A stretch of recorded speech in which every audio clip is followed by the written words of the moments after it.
gonna be you. So it's series 2. Welcome back to Giggles and Gains. Every time I say that, I get the absolute fear that I'm not going to be able to spit it out. So I had to take a little bit of a break after series 1, and then I turned them into series because I thought that'd be a really cool idea. Should probably go into a little bit of detail as to why I changed and stopped randomly doing the pod. So life literally got so busy. We had the trip to Malta, which was for the GB competition, my first international powerlifting competition, which was absolutely epic. I come third and I was just really, really proud of my performance on the day. It wasn't my perfect day, but there's totally things that we can take away from. So one of the biggest things I actually took away from that powerlifting competition was I'm not going to be competing as a 69 anymore. I'm going to actually be a light 76. And the reason for that is because my kit feels big. So I actually started prepping for my next comp yesterday, and that's going to be, well, as when this was filmed, 11 weeks out, and I'll be competing as a light 76, which I'm really, really looking forward to. We then had an incredible 2.5 weeks in Thailand, so that was another reason for pausing the pod and kind of doing like a season 2. So Thailand, we took Katie coaching to Thailand. We had 11 of our clients join us there, 2 of which were from Australia, which was unreal. And we basically got access to like a Muay Thai boxing gym. And we did like powerlifting PTs, we did boxing classes, we did a trip out with the elephants, we did a boat trip for the day. Do you know what? A couple of people said to me, why are you doing a holiday to Thailand? And I was like, why not? What's the purpose of it? And I was like, to have fun. Like all of these people that we work with and that join our community are wanting to grow in confidence. And what an incredible opportunity to be able to grow in confidence, to go on holiday with a random bunch of people that you don't even know and just make new friends and share experiences. And it was just such an incredible opportunity and something that I am really, really proud and excited to do again next year. So welcome back. If this is your first time listening and watching, then welcome. I'm going to spend this episode doing a little bit of a kind of reminder of who I am, where I've come from, and a bit about me. I've got a little bit of a Q&A. And then I'm going to talk through just a few topics which have actually come up on the Q&A that I feel really, really passionately about.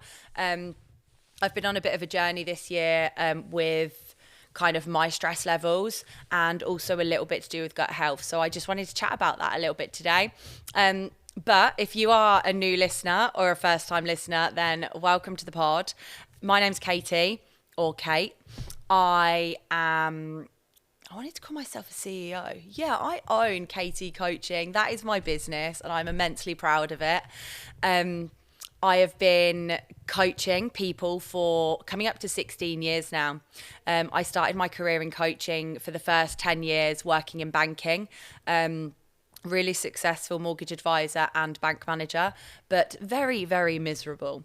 And requalified and trained as a PT. Literally, I had a light bulb moment in Thailand randomly and was like, I can't do this anymore. And that was that. I qualified. I'm very impulsive. So yeah, I was PTing for 5 years and then set up the online coaching business, Katie Coaching, 18 months ago. And it is incredible. We basically help normal people. And yes, I know it doesn't sound that glamorous, but it's really important to me because the normal people we work with, they achieve incredible, extraordinary things. And the type of people that we help are people who want to go on a lifestyle transformation. Like I am not the type of coach who's going to offer a quick fix solution. I want to work with my clients for at least 6 months. I spend time getting to know their mindset, their habits and their behaviors so I can then influence their mindset, lifestyles and give them a sustainable transformation that is more than just about their body.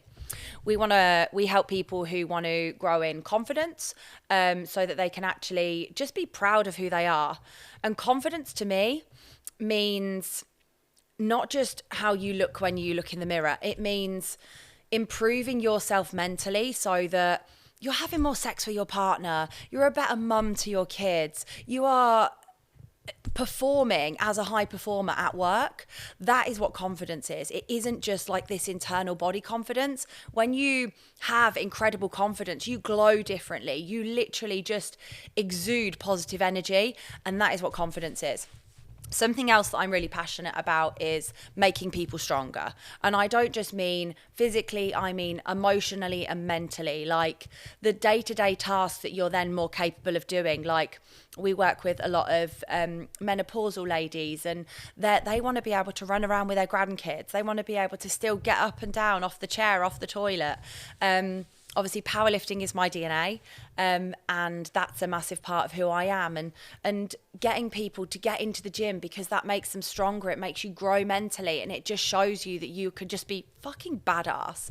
And the final part of what I do is about empowerment and education. Like I want to empower people to have so much knowledge on what we do and how to do it so that whatever they do, it lasts for a lifetime and their journey is fully sustainable.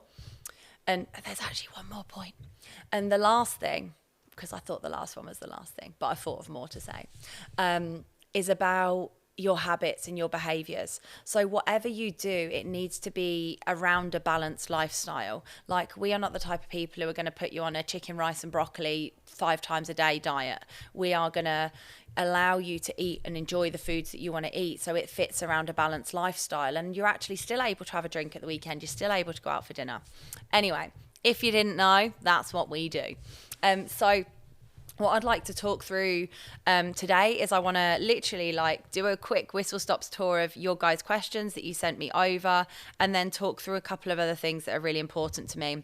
So the first one's from Chelsea, and she said, how to build healthy habits, learn and teach ourselves to stick to them. So I'm like a massive fan of habit building and habit stacking. So when you actually effectively start to do a habit, you don't want to, number one, overcommit yourself. Because let's use the gym, for example. If you think you need to go to the gym 5 to 6 days a week to get results, you do not. If you are a busy mum or you have a really busy job, you do not need to be in the gym 5 to 6 days a week. You need to be getting a little routine going where you're just literally going through the door twice, even 3 times a week, and building a routine on that. And when you then go like those 2 to 3 times a week, you're going to start feeling better. You're going to start feeling more energized. You're going to start feeling fitter. You're going to start feeling healthier, feeling stronger. And then you're probably going to have more motivation and be more inspired to want to go more regularly. So how do you get there in the first place? So little things like set yourself like a date in the diary to actually get in the gym. Set yourself and lay your clothes out in the morning first thing so that you're actually getting up and going to the gym straight away and you've already got your clothes out. One of my biggest tips would be as well, if you go to work all day and then you drive home to go and get changed, just don't.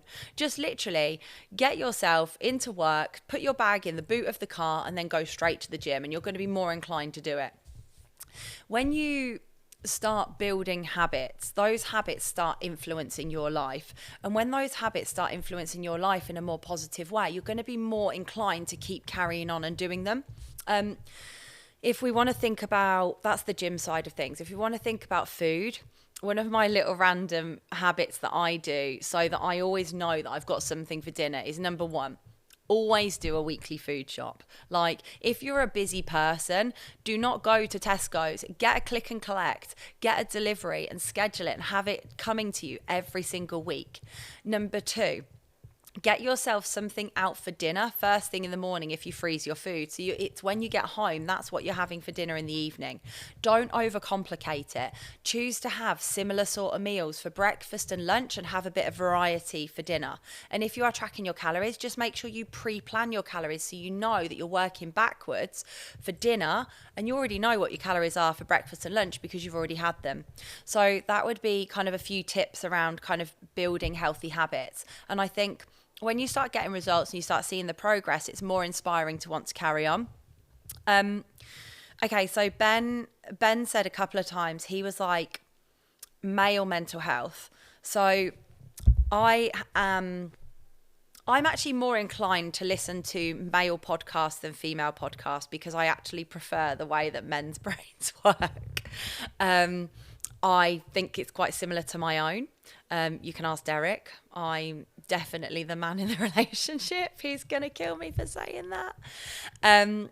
But I listen to a lot of podcasts with Chris Williamson, and he's really, really passionate about men's mental health and helping men. And he has a lot of guests on that are actually talking through these sorts of subjects. So a lot of the information I might be butchering now, but it's going to be from him. So one of the biggest things for younger men getting into the gym would be a really, really important thing. Because if you are a man and you are, number one, overweight, or if you feel that you're a skinny guy and you need to build weight, the first thing you need to do is get yourself into the gym and get yourself fitter and get yourself healthier. When you actually exercise, you obviously produce. Let me start again. When you actually exercise, you release endorphins and serotonin, which is happy hormones. So if you're having problems with mental health, then you need to start with movement, because that movement is going to help you produce those happy hormones that I've just spoken about, endorphins and serotonin, and you're going to feel better mentally. The other thing that you probably need to think about is like daylight. And this doesn't even apply to men, it applies to women as well. Getting some natural daylight every single day. Focusing on the type of food you are putting into your body. If you are eating shit, you're going to feel like shit. If you are eating good quality whole food, you're going to feel and reap the benefits of that in terms of not just your physical health, but your mental health as well. They would be like my tips for mental health. But if you want like more information, especially specifically on male mental health, I literally would urge you to go and listen to Chris Williamson's podcast, because it is so good. Like, that it is not talked about enough. Like, there's this big thing that he talks about at the minute that's between like male suicide and female suicide, and actually it's like females have gone through this real big like mental health battle, self-esteem, confidence, but actually apparently the data is showing that actually it's going to be men that are feeling more insecure than women through social media in the future, and that's actually a really scary place. And obviously male suicide is a real problem, but I'm not educated enough to speak about those sorts of topics without the data, and I literally would say go and listen to his pod because it is so good. Okay. So, Kate, we recorded a podcast episode yesterday that's going to be coming out in a couple of weeks with Kate, and she said, tell us more about Axel. Axel's good. Axel is currently 4.5. He is very, very, very well behaved, apart from when he isn't. He likes headbutting crotches, and he likes going up the back of female bottoms, and that's all there is to it. And he keeps sleeping in the bed, and Derek's been away recently and he keeps sleeping in the bed. I don't know how he gets there, but he sleeps in the bed. Okay, so next up. So Nikki asked, have you always been interested in health and fitness, and what did you work as before? So I've kind of covered that a little bit already. So my job roles. So at the age of, I actually started working at the age of like 13 or 14. I've always had horses from the age of 2 till around 19. I had a coloured cob called Jigsaw and a Frisian called Harvey, and I had 1,000 other ponies in the middle of that used to dump me on the floor on the regular. So I actually started working with horses from the age of like 13, 14, and I loved it. Absolutely loved it. Literally shoveling shit on a Saturday morning for 20 quid. And I think that was what probably started my saving and financial brain.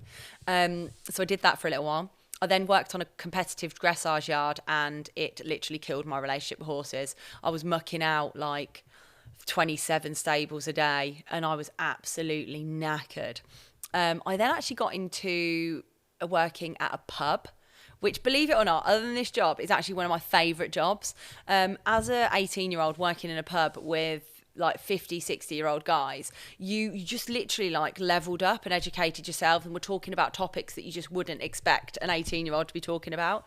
And it was really, really enjoyable. Next up was banking. So I started off in telesales in banking, and it wasn't called sales. It was called customer service, but you were told to sell. sell to a customer's needs.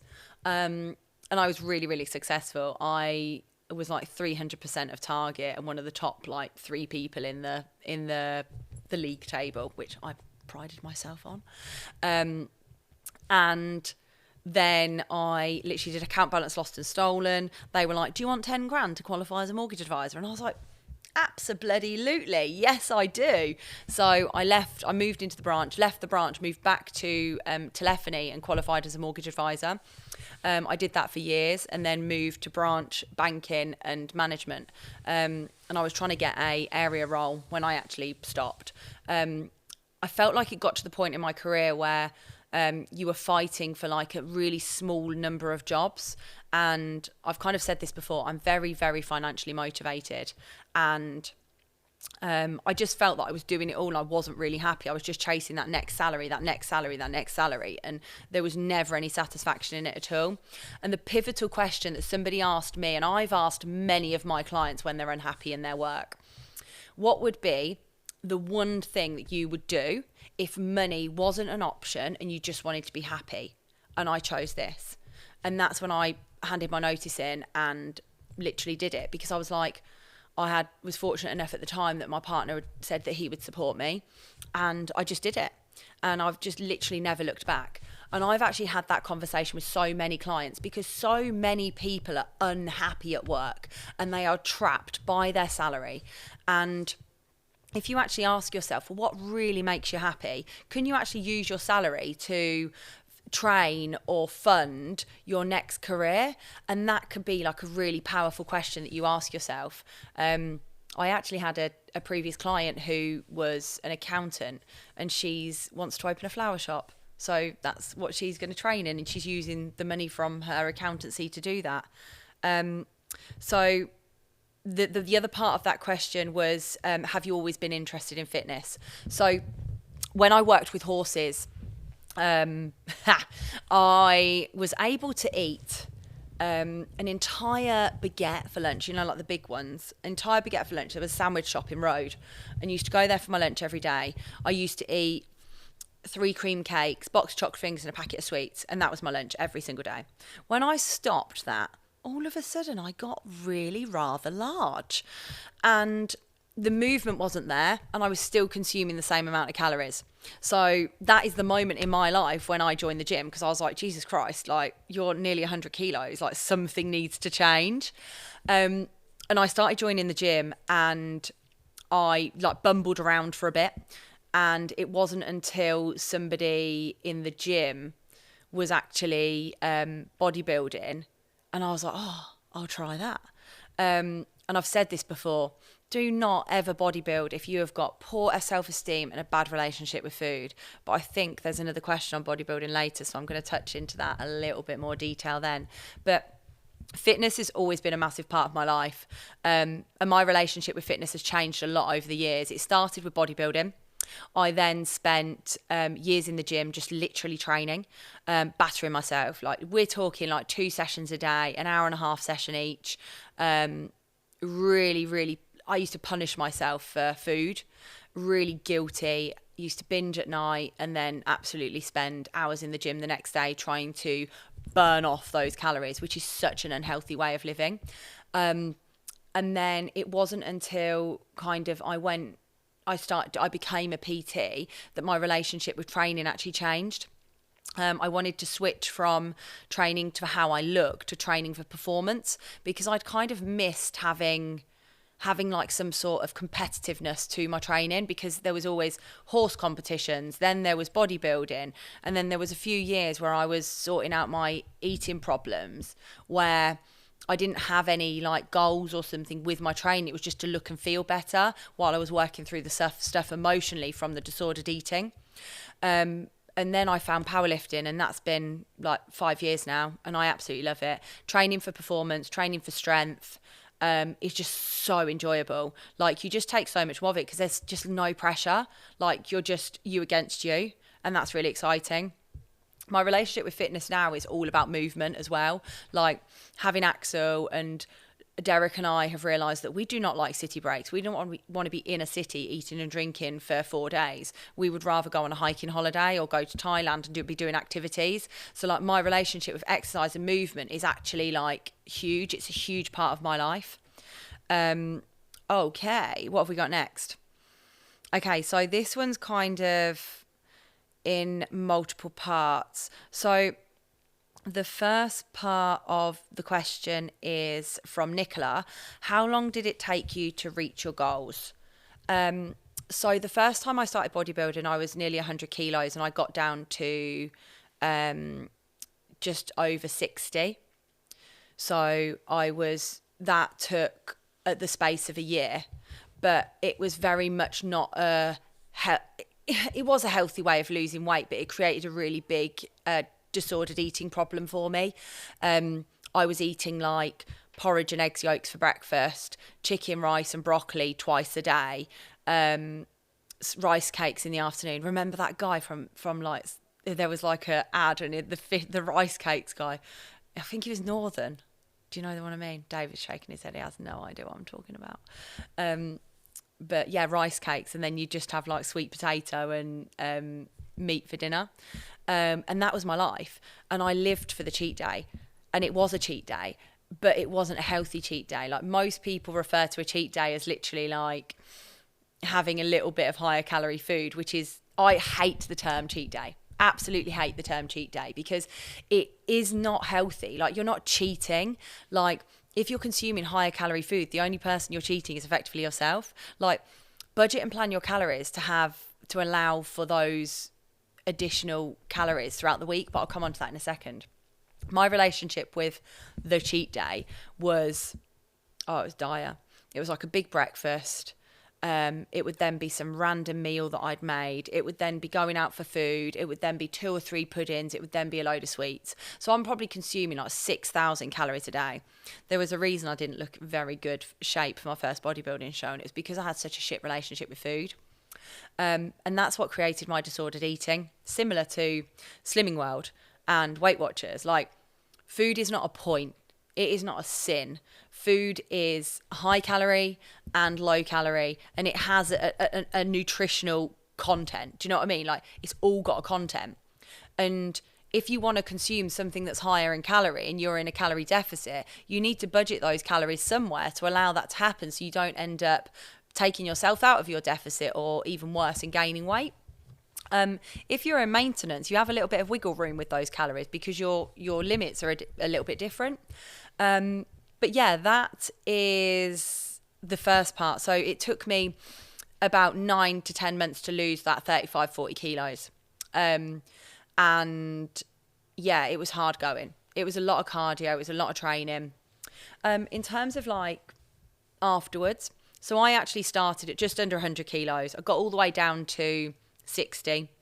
I then used to sit around 76 kilos around 18 months ago. And last year I decided I was going to actually lose some weight for a fitness professional holiday in Dubai, and actually ended up getting lower into the next weight class and dropping the weight to do so. And I currently now sit at around 71 kg. 70.7 this morning. And that feels happy for me. It feels good. When I have my content day with David, I feel good in my own skin. In terms of reaching my goal, I've got a lot of goals. I'm a goal setter. I recently just interviewed for a new coach, and one of the questions in the interview is about goals, because that's really important to me. Like, I like people I'm with to be having a bigger mission, working on something, working on themselves, have some purpose in their life. And a lot of my goals are, one of them, I don't want to live in the UK, I want to live abroad. So obviously that one has not happened yet. Derek has children, which they're a massive part of our life, but that's obviously something for the future. I want a 500 total in powerlifting equipped, and I am knocking on the door, but I'm not there yet. But I've actually wanted a 500 total for my last 4 competitions and not got it. So, so it's not gone right there. I want to squat 200 kilos. I want to bench double body weight. I want to squat triple body weight. And I want to deadlift 200. So Yeah, I've got loads of goals. I've got financial goals. I've got goals for the business. I've got goals for my clients. When have I reached them? Never, because they're always changing, always evolving. That's a lie, actually. I do reach them, but then I set new ones because I'm just that way inclined. I'm just a really, really driven person. So, next question.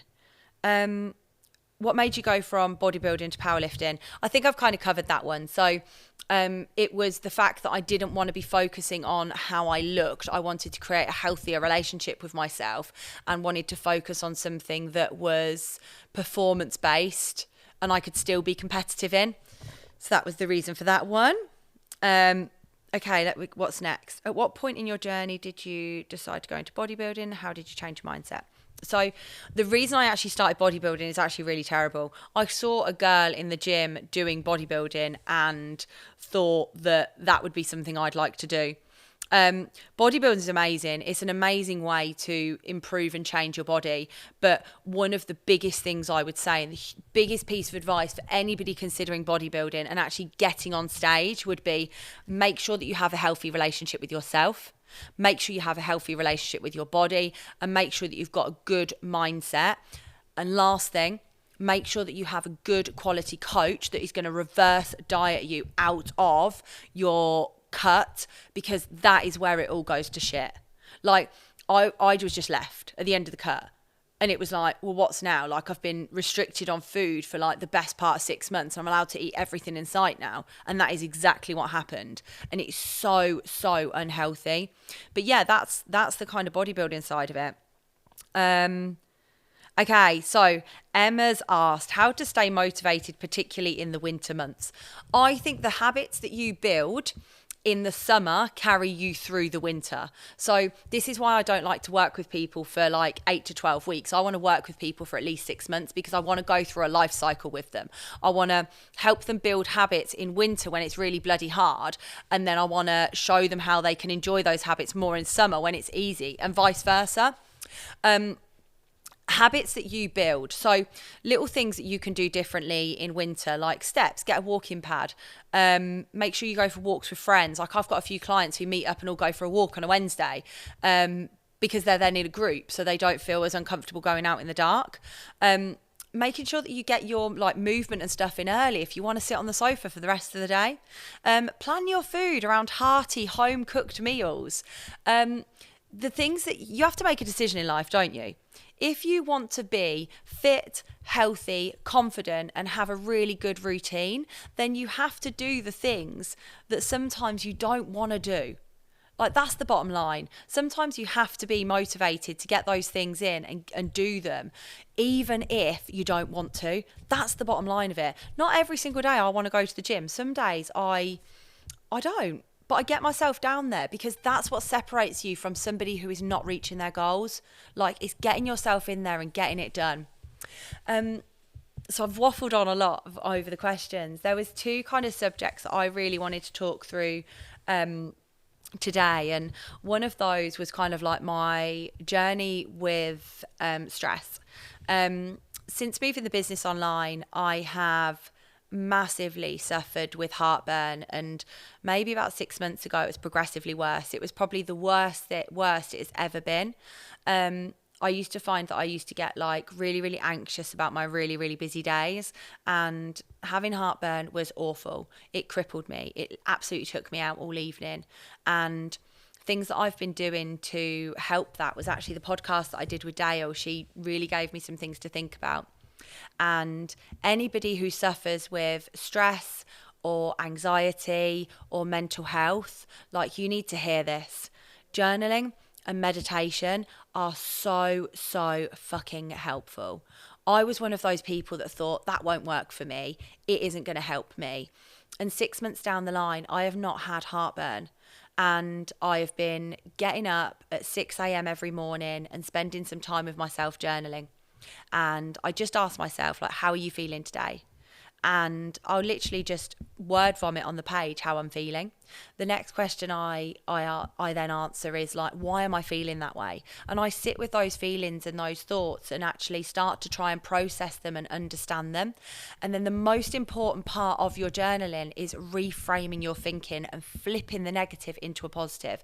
So if I'm feeling really anxious and overwhelmed about my day is totally within control because I plan it out meticulously. And the last part of that is I'm really busy because my business is so successful. My clients are so engaged. They're messaging me all the time. They're really happy.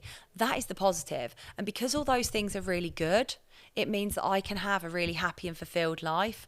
And spending that time with myself, breaking down those emotions has been so, so powerful. Some days I'll journal, I wouldn't have anything to say. Other days, when me and Derek have had an argument, oh my God, it was like a 3-page scribble.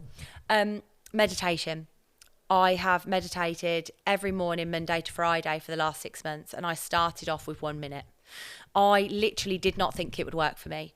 And doing 1 minute of breath work over the last 6 months, I've gradually built it up to 10 minutes. And I use like guided meditation apps like Calm, Headspace, and then my clients are using one called Balance. And all my thoughts buzz around in my brain all of the bloody time and I can't shut them up. And for that moment, once a day, I just calm the noise. And it is so, so liberating. And I start my day feeling so at peace. I cannot recommend it enough if you suffer from stress, anxiety, or mental health. Just having that moment to yourself, just to spend, like Kate time, I call it, like a minute with myself, just to break down how I'm feeling and also to clear my head.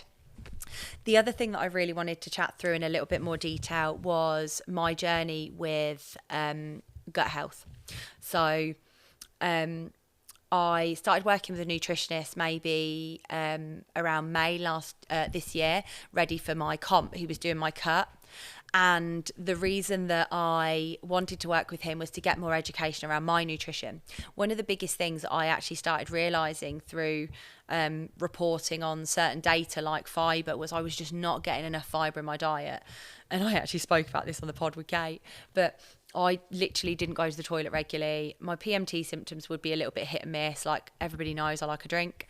And actually I've been spending, again, the last 6 months working on reducing the inflammation in my body because I've been so stressed, and actually bringing down that inflammation through the food choices that I'm making. So I make sure that I include a lot of oily fish in my diet for omega-3s and fatty acids, because that's really, really good for bringing down inflammation. I hate green veg, and there is a lot. I know it's true. I absolutely hate green vegetables, but there is a banging recipe that I'm going to post at some point soon, and it is literally wilted down spinach, courgette with a little bit of garlic and Philadelphia, and I eat that, and it is so, so tasty. I throw bags of spinach into my stir fries because spinach, again, has really good anti-inflammatory qualities. Fiber, quick wins for fiber, like chia seeds, an apple, switching my like processed bagels to sourdough, and all these little nutritional changes have made such an amazing impact on like my gut health. I'm now regularly go to the toilet every day. My PMT symptoms are less, and it really does, guys. What you put in your body has such an impact on how you feel and how you feel internally. But yeah, I think that's what I wanted to waffle on about today. So what is coming up next? Well, as this was filmed, we are 2 weeks out of our second ever confidence shoot. And we have got 13 people who have done epic transformations, not just physically, but mentally. 11 ladies and 2 of our guys who are taking part in our confidence shoot, which is going to be absolutely epic. And I cannot wait to share the progress with you that they have all made. It's going to be a little gym shoot in Bedford, and well, there's cake, there's Prosecco. I think it's about fitness, but it's also about having fun. And it's going to be absolutely incredible. I've got an incredibly exciting announcement to make. I have just literally recruited a new coach to join Katie Coaching. So I'll be announcing that over the coming weeks, who that is. She's just going through her training phase at the minute. So that's really exciting. And we're doing like a max out PT over Christmas, where all of our clients are going to be coming to the gym that we're going to be hosting our next powerlifting comp out and just maxing out for the day. At the minute, the Katie coaching community is just thriving. Like the WhatsApp group is so active, the client results are outstanding, and I'm just so grateful that I get to do something I absolutely love as a job, and to be able to get my clients into powerlifting, to be able to do a random photo shoot that was actually one of the best days of my career so far, and to do another one. I just can't wait. And yeah, that's the sort of stuff that we've got coming up next. So I hope you enjoyed today's episode. And if you're a new listener, I hope you're going to listen to the next one. I would absolutely love some feedback. So waffling away to yourself for like 35, 40 minutes is quite scary sometimes. And actually, I'd love to know if you enjoy the waffle, or if there's any other sorts of waffle you'd like me to waffle on about. I'm very aware I've just said waffle 4 times, and David's probably going to look at me very shortly. But yeah, thank you so much for watching, and look forward to seeing you on the next episode.